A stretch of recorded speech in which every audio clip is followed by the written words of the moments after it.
Live election coverage here on KRCB continuing this evening. I'm Bruce Robinson, KRCB News Director, and our senior election correspondent, Dick Spotswood, here with analysis and insight. We're also going to get periodic reports from Danielle Venton over at our special focus desk. And right now, we'd like to welcome City Council candidate Julie Combs here from the city of Santa Rosa, where numbers are beginning to trickle in and they are making you smile. Thank you. Yes, I'm feeling very good about the numbers that are coming in. Our early returns are showing me as second in a set of 4 seats open, so I'm feeling very good about it. Thank you. Congratulations. Yeah. Now, there are 2 incumbent council people departing.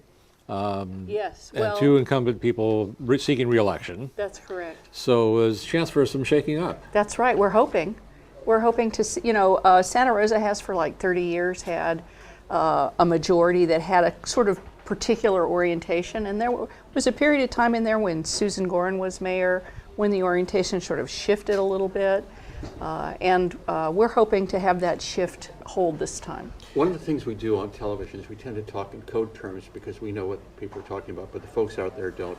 Why don't you tell us what the 2 different groups, where they come on issues?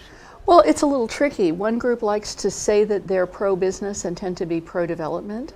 The other group, it tends to be assigned some terms that I think they tend to be more progressive in their approach, tend to be more environmentally sensitive.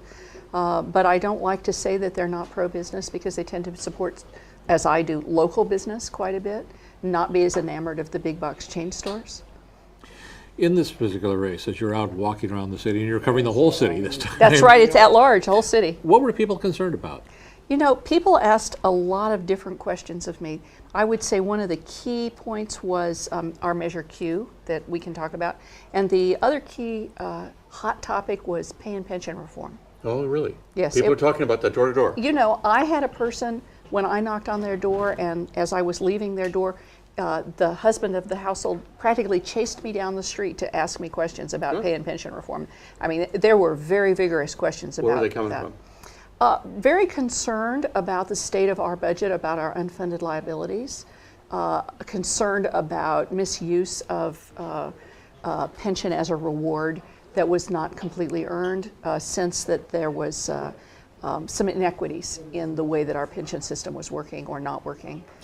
Now, you come out of the neighborhood essence and that was very much the basis for Measure Q, the idea that the neighborhoods would have higher representation in the city through district elections. Yes. Why do you think that has fallen so badly? You know, it's interesting. I don't have a theory yet about why Measure Q is not doing as well as I expected it to do. Anytime you make a change, there's a tendency for people to vote no. So, you know, it's a significant structural change, so there's some of that hesitancy to sort of change things or shake things up. But I also think that a lot of folks, as I was calling them, still on the night before the election, didn't fully understand what some of the Measure Q issues were. Now, as you were out campaigning, how much time do you spend talking about that versus time spent talking about Julie Combs? Oh, I talked about both.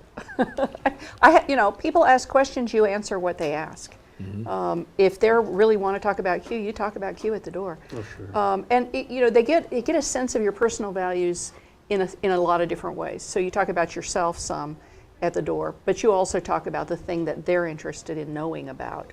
And I got a lot of questions about Measure Q. A lot of people didn't really understand that 89% of our council members over the last 30 years had come from one side of town, where our town was 50-50 roughly in population.